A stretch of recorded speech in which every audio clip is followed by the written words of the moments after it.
हमारे YouTube channel DJ Lavkesh भाई को लाइक सब्सक्राइब करना ना भूले। जुलम ढागे ना तुर पाता पाता कान्हा जुलम ढागे जुलम ढाए वो तुर पाता पाता कान्हा जुलम ढागे जुलम ढागे ना तुर पाता पाता कान्हा जुलम ढागे जुलम ढाए वो तुर पाता पाता कान्हा जुलम ढाए ये जुलम ढाए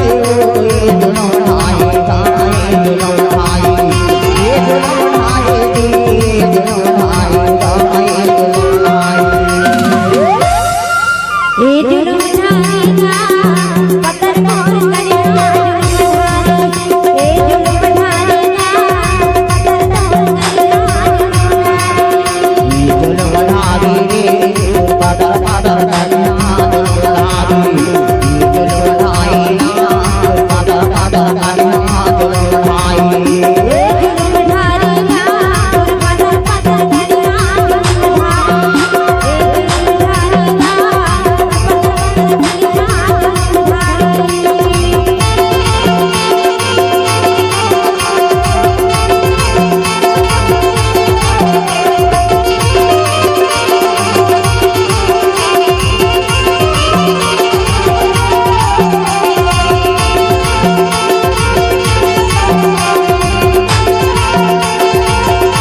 डीजे लवकेश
डीजे लवकेश आपका हार्दिक स्वागत करता है।